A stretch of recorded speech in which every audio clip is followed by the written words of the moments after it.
Good morning दोस्तों, मैं हूँ CL Saini, CD RK Saini BEd classes में आप सभी का हार्दिक स्वागत है, अभिनंदन है। दोस्तों, हमारे चैनल के माध्यम से आप सभी के लिए पाठ योजना निर्माण कार्यक्रम चलाया जा रहा है। इस पाठ योजना निर्माण कार्यक्रम के तहत हम आपको आप द्वारा जो हमारे इस हेल्पलाइन नंबर पर पाठ योजना के टॉपिक हमें सेंड किए जाते हैं, उन्हें बनाकर आपको समझाने का प्रयास किया जाता है कि आप इन टॉपिक्स पर किस तरह लेसन प्लान बना सकते हैं। दोस्तों, आज की लाइव क्लास के अंतर्गत हम सामाजिक विज्ञान पाठ योजना क्रमांक 17 के अंतर्गत कोरोना काल में ऑनलाइन शिक्षा, इस टॉपिक पर आपको एक लेसन प्लान बनाना बताएंगे। यह टॉपिक आपके फाइनल लेसन हेतु अति महत्वपूर्ण है। आप इस टॉपिक पर अच्छा फाइनल लेसन दे सकते हैं। तो दोस्तों, यहाँ पर जो कोरोना काल में ऑनलाइन शिक्षा, इस टॉपिक पर आप किस तरह लेसन प्लान बना सकते हैं, कौन कौन सी प्रक्रिया, कौन कौन सा फॉर्मेट, किस तरह आपको कक्षा शिक्षण सहायक सामग्री का उपयोग करना है, किस तरह आपको विकासात्मक प्रश्न, छात्र अध्यापिका कथन और बोध प्रश्न बनाने, इन सब के बारे में हमारे द्वारा आपको बताया जाएगा। तो आप सब बने रहें हमारे साथ, हमारे इस चैनल के साथ। दोस्तों, हम जब सामाजिक विज्ञान का लेसन प्लान बनाते हैं तो सबसे पहले हम विद्यालय का नाम, कक्षा, दिनांक, विषय, कालांश, कालांश का समय और श्यामपट पूर्ति के अंतर्गत हम बीच सेंटर में हमारे प्रकरण का नाम लिखते हैं, प्रकरण को अंडरलाइन करते हैं और इन्वर्टेड कॉमाज में बंद करते हैं। दोस्तों, श्यामपट पूर्ति के बाद हम उद्देश्य, विशिष्टीकरण और अपेक्षित व्यवहारगत परिवर्तन का फॉर्मेट बनाते हैं। इस फॉर्मेट के अंतर्गत हम 6 उद्देश्यों का निर्माण करते हैं, उनके विशिष्टीकरण बनाते हैं, उनके अपेक्षित व्यवहारगत परिवर्तन बनाते हैं। तो दोस्तों, यहाँ पर सामाजिक विज्ञान पाठ योजना में हम पहले उद्देश्य के रूप में ज्ञान उद्देश्य लेते हैं। अब इसी उद्देश्य और हमारे मुख्य प्रकरण से रिलेटेड हम क्या करेंगे, 1 से 2 विशिष्टीकरण बनाते हैं और 2 से 3 अपेक्षित व्यवहारगत परिवर्तन हम अपनी पाठ योजना की डायरी में बनाते हैं। इसी तरह अवबोध उद्देश्य से रिलेटेड 1 से 2 विशिष्टीकरण और 2 से 3 अपेक्षित व्यवहारगत परिवर्तन हमारे द्वारा बनाए जाते हैं। दोस्तों, इसी तरह आपको जो आपका उद्देश्य 3rd नंबर का ज्ञानोपयोग, इस उद्देश्य से रिलेटेड 1 से 2 विशिष्टीकरण और 2 से 3 अपेक्षित व्यवहारगत परिवर्तन बनाना है। इसी तरह दोस्तों, कौशल उद्देश्य से रिलेटेड ये 1 से 2 विशिष्टीकरण और 2 से 3 अपेक्षित व्यवहारगत आपको बनाना है। इसी तरह दोस्तों, आपको अभिरुचि उद्देश्य से रिलेटेड ये 1 से 2 विशिष्टीकरण और 2 से 3 अपेक्षित व्यवहारगत परिवर्तन बनाना है। इसी तरह दोस्तों, आपको अभिवृत्ति उद्देश्य से रिलेटेड ये 1 से 2 विशिष्टीकरण और 2 से 3 अपेक्षित व्यवहारगत परिवर्तन बनाना है। दोस्तों, इस तरह आपको क्या करना है, उद्देश्य, विशिष्टीकरण और अपेक्षित व्यवहारगत परिवर्तन का फॉर्मेट बनाना है। तो दोस्तों, ये उद्देश्य, विशिष्टीकरण और अपेक्षित व्यवहारगत परिवर्तन का फॉर्मेट हुआ। इसके बाद हम कक्षा शिक्षण सहायक सामग्री का फॉर्मेट बनाते हैं। दोस्तों, कक्षा शिक्षण सहायक सामग्री के अंतर्गत हम सामान्य और विशिष्ट 2 प्रकार की शिक्षण सहायक सामग्री का यूज करते हैं। दोस्तों, जो सामान्य शिक्षण सहायक सामग्री होती है, ये तो हमें मार्केट में रेडीमेड मिल जाती है, हम वहां से खरीद कर बच्चों को पढ़ाने के लिए यूज कर सकते हैं। लेकिन जो विशिष्ट शिक्षण सहायक सामग्री होती है, ये हमें मार्केट से नहीं मिलती है, इसको हमारे द्वारा बनाया जाता है। दोस्तों, यहाँ पर कोरोना काल में ऑनलाइन शिक्षा, इस टॉपिक पर हम चार्ट और चित्र का प्रयोग करेंगे और दोस्तों, यहाँ पर हम अच्छा मॉडल भी बना सकते हैं। इस लेसन प्लान में आप अच्छा मॉडल किस तरह, किस पर बना सकते हैं, ये भी मेरे द्वारा आपको बताया जाएगा। दोस्तों, कक्षा शिक्षण सहायक सामग्री के बाद आपको पूर्व ज्ञान का कॉलम बनाना है पूर्व ज्ञान के कॉलम के बाद आपको शिक्षण बिंदु का कॉलम बनाना है। तो दोस्तों यहाँ पर हमारा मुख्य प्रकरण क्या है? कोरोना काल में ऑनलाइन शिक्षा।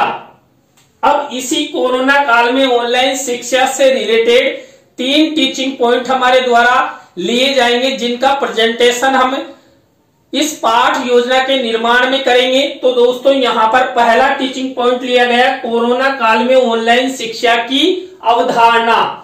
इसके बाद दूसरा टीचिंग पॉइंट लिया गया कोरोना काल में ऑनलाइन शिक्षा के लाभ। इसी तरह थर्ड नंबर का हमारा टीचिंग पॉइंट रहेगा कोरोना काल में ऑनलाइन शिक्षा के अभिकरण। दोस्तों ये अभिकरणों को हम साधन भी कह सकते हैं कि कौन कौन से ऐसे साधन हैं जिनके द्वारा कोरोना काल में ऑनलाइन शिक्षा ली गई या दी गई। इस शिक्षण बिंदु के कॉलम के बाद आपको शिक्षण विधि प्रविधि का कॉलम भी बना देना है। दोस्तों हम जब एसएस का लेसन प्लान बनाते हैं तो प्रश्नोत्तर विधि और व्याख्यान विधि का प्रयोग अधिक किया जाता है। तो दोस्तों आपको यहाँ तक के फॉर्मेट, यहाँ तक की प्रक्रिया अच्छे से बनानी है जिससे आपका लेसन प्लान अच्छा बन सके। दोस्तों इसके बाद हमारा जो लेसन प्लान है उसकी मुख्य पाठ योजना शुरू होती है। और दोस्तों हमारी मुख्य पाठ योजना का पहला शिक्षण बिंदु, पहला सोपान, पहला स्टेप होता है प्रस्तावना। दोस्तों ये प्रस्तावना को हम उत्प्रेरणात्मक उपक्रम भी कहते हैं। दोस्तों प्रस्तावना शिक्षण बिंदु के अंतर्गत हम 3 से 5 प्रस्तावना के प्रश्न बनाते हैं। प्रश्नों में तारतम्यता होती है, जिग जैग होता है, उत्तरों से ही प्रश्न बनाए जाते हैं।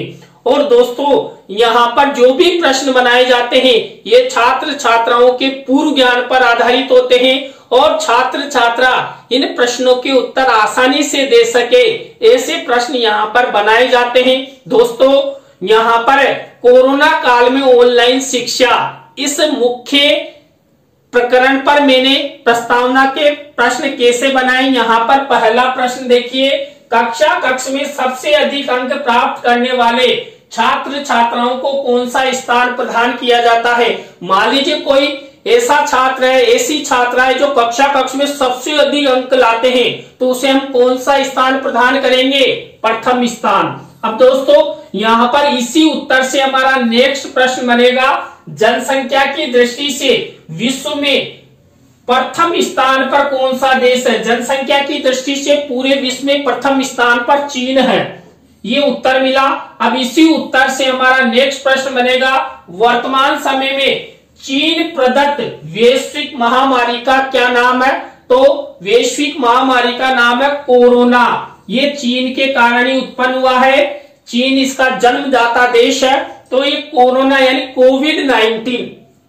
अब इसी उत्तर से हमारा नेक्स्ट प्रश्न बनेगा, कोरोना यानी कोविड नामक महामारी किस वायरस के कारण होती है? तो कोरोना वायरस के कारण। अब इसी उत्तर से हमारा नेक्स्ट प्रश्न बनने जा रहा है कि कोरोना काल में ऑनलाइन शिक्षा के बारे में आप सब क्या क्या जानते हैं। तो ये अंतिम प्रश्न समस्यात्मक हो गया।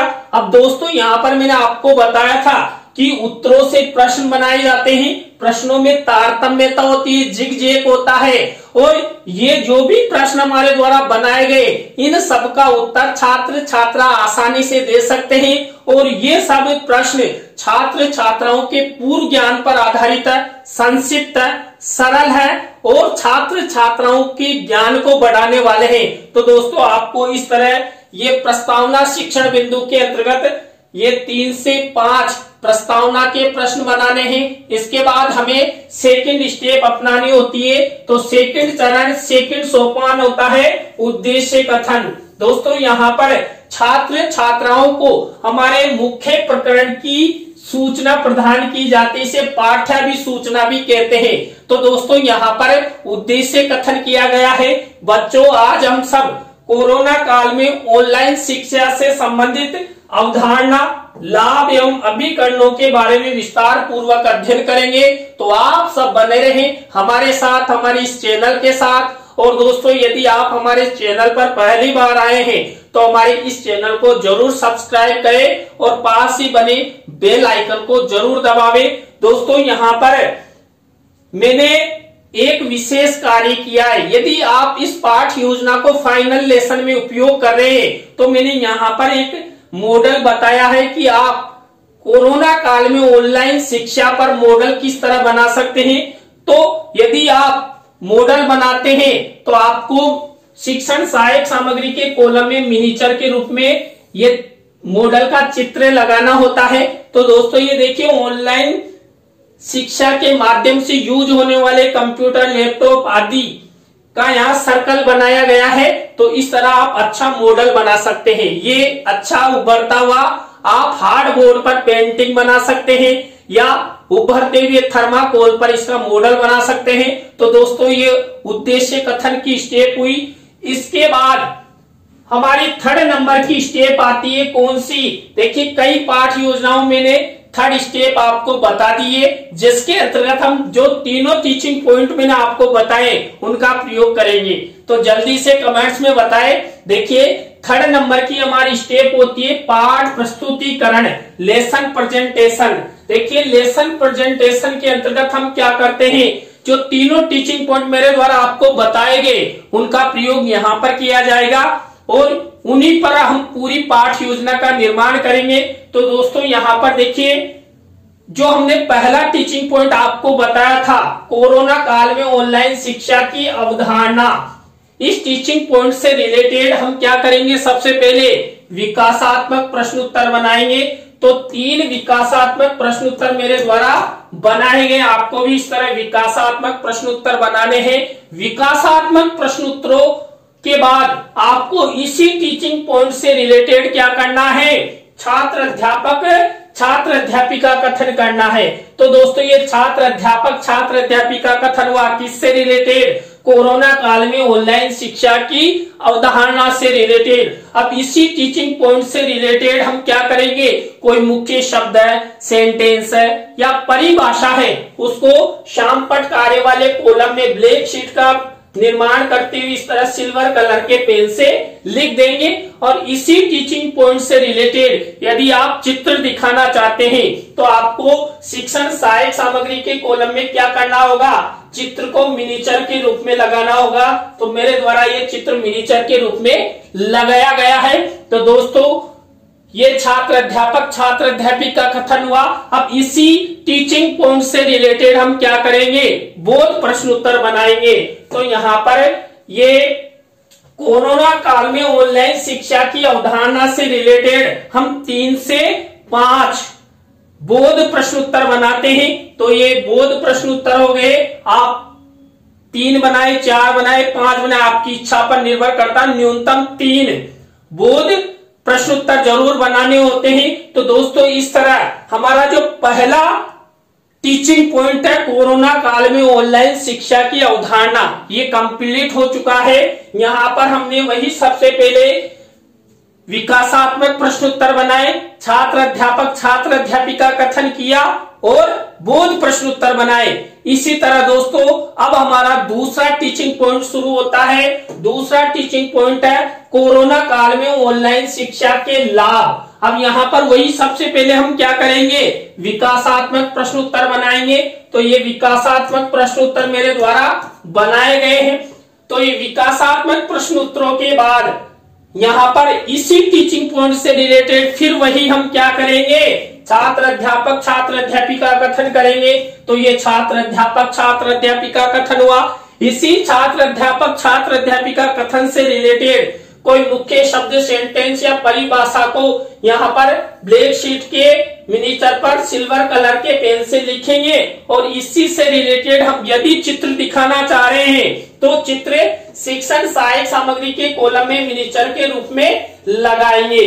तो दोस्तों इस तरह ये छात्र अध्यापिका कथन करना किससे रिलेटेड, कोरोना काल में ऑनलाइन शिक्षा के लाभ से रिलेटेड। अब इसी टीचिंग पॉइंट से रिलेटेड हम वही प्रक्रिया अपनाएंगे, क्या, बोध प्रश्न उत्तरों की। तो दोस्तों इससे रिलेटेड ये बोध प्रश्न उत्तर हुए, मैंने आपको बता दिया हम 3 से 5 बोध प्रश्न उत्तर बना सकते हैं। न्यूनतम 3 बोध प्रश्न उत्तर आपको जरूर बनाने हैं। तो ये बोध प्रश्न उत्तर हो गए। इसके बाद हमारा जो दूसरा टीचिंग पॉइंट है वो कंप्लीट हो चुका है। यहाँ पर भी हमने वही प्रक्रिया अपनाई। सबसे पहले विकासात्मक प्रश्नोत्तर, उसके बाद छात्र अध्यापक छात्र अध्यापिका कथन और बोध प्रश्नोत्तर। तो दोस्तों अब हमारा 3rd नंबर का टीचिंग पॉइंट शुरू होता है। 3rd नंबर का टीचिंग पॉइंट है कोरोना काल में ऑनलाइन शिक्षा के अभिकरण। तो दोस्तों यहाँ पर कोरोना काल में ऑनलाइन शिक्षा के अभिकरण के स्थान पर आप साधन, ये टीचिंग पॉइंट भी इसे बना सकते हैं। अभिकरणों को साधन भी कहते हैं। तो इसी से रिलेटेड वही विकासात्मक प्रश्नोत्तर बनाए जाएंगे।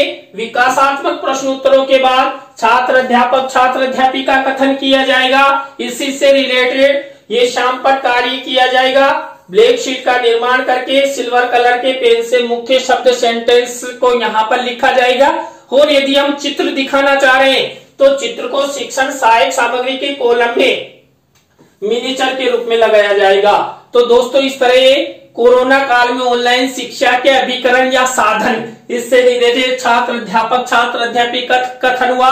इसी से रिलेटेड हम क्या करेंगे, इसी से रिलेटेड हम अब बोध प्रश्नोत्तर बनाएंगे। तो ये बोध प्रश्नोत्तर किससे रिलेटेड, कोरोना काल में ऑनलाइन शिक्षा के अभिकरण साधन से रिलेटेड। तो इस तरह दोस्तों हमारे तीनों टीचिंग पॉइंट कंप्लीट हो चुके हैं। दोस्तों सामाजिक विज्ञान के अंतर्गत आप कोई सा भी टॉपिक ले, इस तरह आपको पाठ प्रस्तुतिकरण में ये 3 टीचिंग पॉइंट लेना है और वही प्रक्रिया अपनानी है। कौन सी, सबसे पहले विकासात्मक प्रश्नोत्तर, उसके बाद छात्र अध्यापिका कथन और बोध प्रश्नोत्तर। दोस्तों नेक्स्ट हमारी स्टेप आती है पुनरावृत्ति प्रश्नोत्तरों की। देखिए ये पुनरावृत्ति जो प्रश्न होते हैं, ये हमने जो 3 टीचिंग पॉइंट लिए थे उन्हीं में से ये प्रश्न बनाए जाते हैं, उन्हीं से रिलेटेड ये होते हैं। तो इस तरह आपको ये पुनरावृत्ति प्रश्नोत्तर बनाने हैं। दोस्तों पुनरावृत्ति प्रश्नोत्तरों के बाद हमारी नेक्स्ट स्टेप आती है मूल्यांकन प्रश्नोत्तरों की। तो देखिए यहाँ पर मूल्यांकन प्रश्न वही ब्लैक शीट पर बनाए जाते हैं। सबसे पहले हम वस्तुनिष्ठ प्रश्न, रिक्त स्थानों से रिलेटेड, सत्य असत्य से रिलेटेड, लघुत्रात्मक अति लघुत्रात्मक से रिलेटेड बनाते हैं। दोस्तों आपको इस तरह मूल्यांकन प्रश्न करने हैं। इसके बाद हमारी नेक्स्ट स्टेप आती है गृह कार्य की। दोस्तों यहाँ पर गृह कार्य से रिलेटेड वही एक निबंधात्मक प्रश्न, छात्र छात्राओं के लेखन कौशल के विकास हेतु श्याम पट पर लिखकर छात्र अध्यापिका द्वारा दिया जाता है। तो वहां पर क्या प्रक्रिया अपनाई जाती है, वही ब्लैक शीट का निर्माण और सिल्वर कलर के पेन से ये प्रश्नोत्तर बनाए जाते हैं। तो दोस्तों आज की लाइव क्लास में हमने सामाजिक विज्ञान पाठ योजना 17 के अंतर्गत कोरोना काल में ऑनलाइन शिक्षा पर आधारित 3 टीचिंग पॉइंट लेकर आपको लेसन प्लान बनाना बताया। आज का लेसन प्लान आपको कैसा लगा कमेंट्स में हमें जरूर बताएं। अच्छा लगा हो तो लाइक करें, कमेंट्स करें और शेयर जरूर करें। दोस्तों इसी तरह न्यू लेसन प्लान की लाइव क्लास के साथ हम आपसे फिर मिलेंगे CD RK Saini B.Ed classes पर। जय हिंद, जय भारत, राम राम सा।